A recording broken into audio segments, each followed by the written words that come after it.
My name is Michelle Geraci. I became pregnant when I was 21 years old. I did not want to have an abortion. I was terrified and didn't have a clue how I could go through a pregnancy and have a baby. I was struggling financially. I worked several jobs with the elderly, and I also waitressed. My car had broken down. The father of the child turned out not to be in life where I thought he was. I was so ashamed.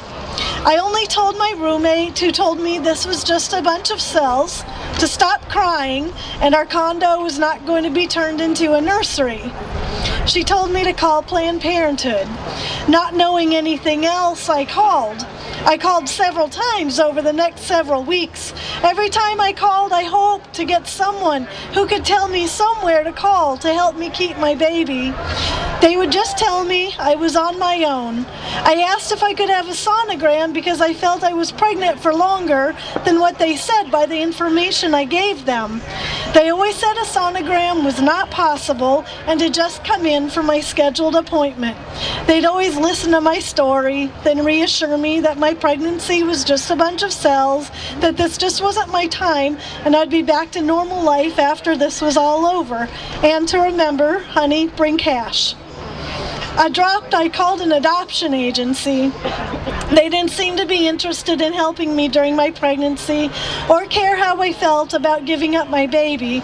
They told me to call when I had the baby and they would come and pick up the baby.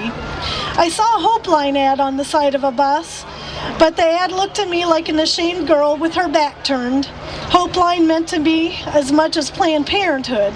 My parents were across the country and pro-choice. The night before I was scheduled to have an abortion, the father came to me. I hadn't heard from him in weeks and I lashed out at him. I hope he has forgiven me. My roommate brought me in that day. She buried my face in her shoulder to protect me from the pictures and the people crying out as we passed. I wondered if someone in that crowd could help me. Inside Planned Parenthood, I was guided through paperwork to sign off that I knew what I was doing. In a state of shock, I numbly signed whatever paper they put in front of me. When I was brought in the room, they exposed my stomach and put gel on it. I asked what they were doing. The doctor said she needed to see. Then I saw a little black and white figure moving on the screen across the room. Something went through me like a wave. I asked the doctor what that was, and she said it was nothing. She saw my face and quickly moved between me and the screen. Then she stopped and said that I didn't have to do this. I desperately told my situation and that I didn't want to, but I didn't know what else to do. I said I felt like I was on a roller coaster and I wanted off.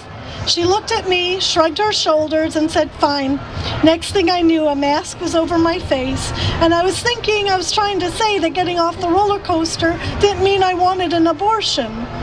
Next thing I knew, I was waking up in a room full of girls crying. The girl next to me tearfully reached out to hold my hand. I was crying too. I took her hand, but I hated her and I hated myself. Life did pretty much return to normal, except for the core of my heart that had died along with my baby. The full impact of what I'd done came when I became pregnant with my now almost 10-year-old. When I saw her sonogram picture at 8 weeks, I knew the baby I'd aborted was much more developed than the 8-week-old I was looking at. I never forgot that split-second image of my aborted baby bouncing around that black and white screen across the room. In those weeks I was pregnant, I had heard the voice and I felt the presence of my child. That was my baby, who had a soul and was formed by the hand of God in His image, with plans and a future already designed by Him. It turned out my husband had the notion that he would marry a woman with a child. That was God. He already had it all worked out. We would have been a family with 5 children, 1 older and 4 younger. I am so grateful to Jesus for bringing me on this Holy Spirit journey of love and forgiveness, especially during this past year and a half since He has called me to speak.